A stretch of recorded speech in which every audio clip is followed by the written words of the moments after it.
saat itu tuh kondisi saya sakit. Jadi sakitnya itu yang pertama adalah lutut saya sangat sakit. Jadi kalau misalnya jalan itu, waduh sakit banget. Jadi istri saya tuh saya ceritakan tadi adalah sakit asma. Jadi asmanya itu dari umur 4 tahun. Pada saat melakukan itu berarti umurnya 43 tahun. Jadi kurang lebih 39 tahun menderita asma yang terbaik lah, nomor 1 ya kelompok saya pada saat itu. Jadi lari saya ya hampir 3.000, hampir 3.000 meter dalam 12 menit ya.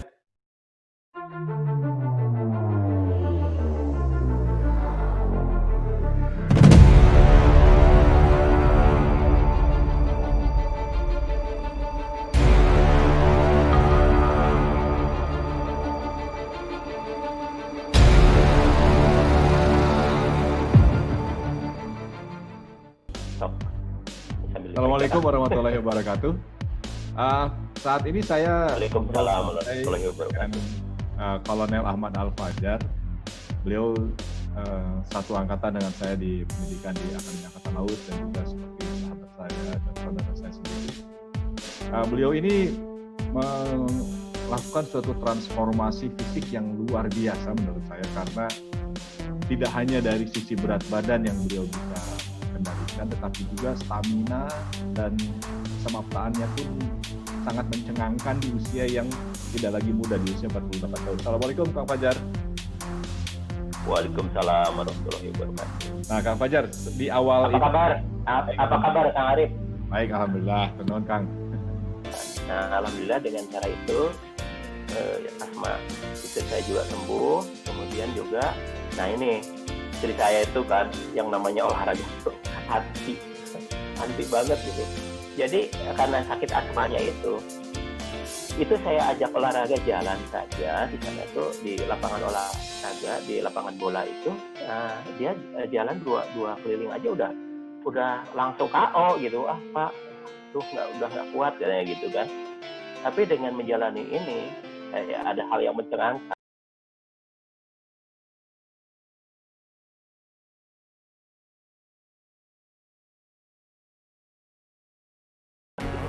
Saat itu ada namanya tenki di Lanut Manuhuabia gitu ya. Silakan dicek tuh 2017 atau 2018 kalau nggak salah ya. Jadi saya challenge gitu istri saya, Mama harus mampu ikut tenki ini. Pada saat itu udah menjalani ketepatan itu kurang lebih 2 bulanan ya. Jadi saya juga udah merasakan manfaatnya gitu kan, bisa meningkat itu. Oke, saya bilang oke. Jadi saya ajak lari tuh. Baru mempraktekkan 2 bulan ya? Baru mempraktekkan 2 bulan itu ya? Ya, 2 bulan 3 bulanan lah. Jadi saya ajak lari keliling, kuat 1 kilo, 2 kilo, 5 kilo, 7 kilo. Ada videonya, bisa saya cek. Video lari istri saya itu kan sampai akhirnya kita ikuti tenki itu. Di biak itu tenkinya jalannya tuh nggak datar, jadi nanjak turun seperti itu. Jadi tenkinya ya cukup berat lah kan. Apalagi untuk istri saya yang awalnya jalan 2 keliling aja udah langsung KO gitu kan. Kebayang nggak gitu diajak tenki di medan yang seperti itu, dan tidak terlatih untuk lari jauh ya. Nah pada saat itu pada saat lari kita kan biasa aja lari di kecepatan yang konstan.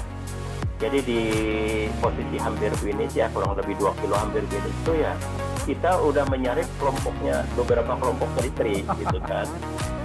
Saya intinya ngomong istri saya ya.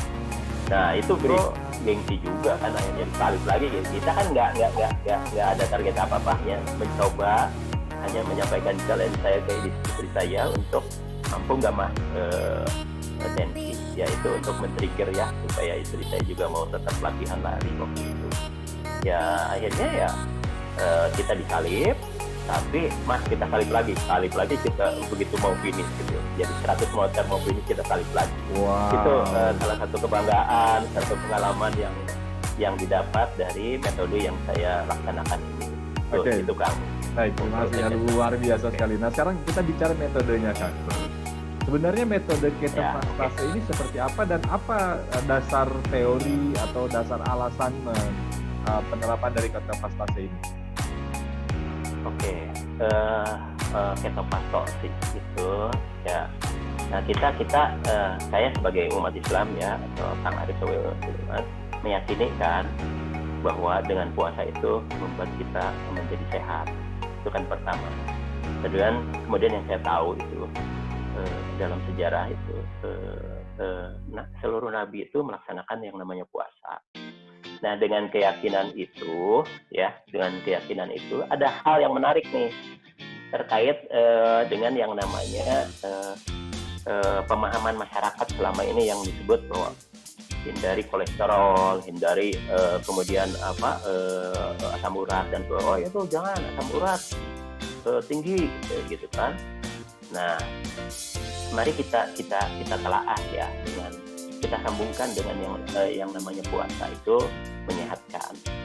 Nah, kalau kita coba kita buktikan sendirilah ya, puasa nih ya, pagi-pagi kita cek gula darah puasa kita itu katakan misalnya 100 gitu ya. Tapi sore menjelang buka kita cek lagi puasa, apa yang terjadi? Itu gula darah turun, sementara kolesterol naik gitu kan. Nah, logikanya ada beberapa logika yang bisa kita bantah. Pertama, ketika puasa berarti nggak ada asupan makanan apapun yang dimasukkan gitu kan. Jadi dari mana itu kolesterol naik?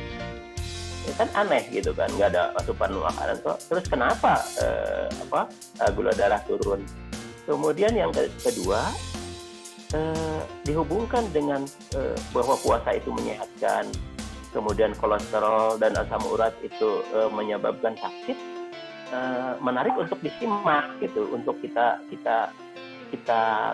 telah lebih dalam gitu. Nah, kembali ke hal yang tadi masalah puasa, bahwa ketika puasa gula darah turun, asam urat naik, kita hubungkan dengan pemahaman bahwa asam urat itu berbahaya. Gula darah turun, kolesterol yang naik ya. Kolesterol naik ya. Oh ya, kolesterol naik. Nah, jadi dari situ mari kita telaah. Mari kita telaah tentang kolesterol itu. Jadi pemahaman bahwa di masyarakat bahwa hampir selalu dijadikan makar gitu ya untuk beberapa penyakit seperti ginjal, darah tinggi, penyempitan pembuluh darah dan lain-lain, itu jadi umumnya itu lemak dijadikan tertuduh penyebab kondisi sakit tersebut. Namun ya mungkin sayangnya kita tidak melakukan penelitian lebih jauh ya mengenai penyebab yang sebenarnya atau akar permasalahan dari terjadinya penyempitan pembuluh darah misalnya, jantung koroner dan sebagainya. Sebaliknya jika ditemukan adanya gula darah puasa yang tinggi, itu malah dianggap event, kan? Bahkan terdapat di opini di umum itu di kalangan medis bahwa gula darah puasa di bawah 80 itu justru berbahaya bagi seseorang. Jadi disebutnya hipoglikemia atau kekurangan darah. Nah, sebenarnya pendapat itu memang tidak salah, terutama jika menganggap karbohidrat itu sebagai makronutrisi esensial. Nah, saya mau cerita dulu nih tentang nutrisi makro dan mikro. Jadi nutrisi itu dibagi dua, yang makro dan mikro. Jadi yang makro itu apa? Karbohidrat, protein, dan lemak. Sedangkan yang mikronutrisi itu seperti misalnya vitamin, ya kan, mineral dan sebagainya. Itu yang mikro, artinya yang dibutuhkan sedikit saja. Kan? Sedangkan yang makro itu ya memang dibutuhkan banyak. Tapi di makro ini ada dua hal, yang esensial dan non esensial. Yang non esensial yang mana, atau yang sebetulnya nggak terlalu dibutuhkan, itu adalah karbohidrat. Kenapa? Karena karbohidrat itu dirubah menjadi gula oleh insulin, ya, hormon insulin. Dan gula itu yang menjadi sebagai sumber dari energi kita. Jadi tubuh kita itu dibagi dua, mengakses energinya itu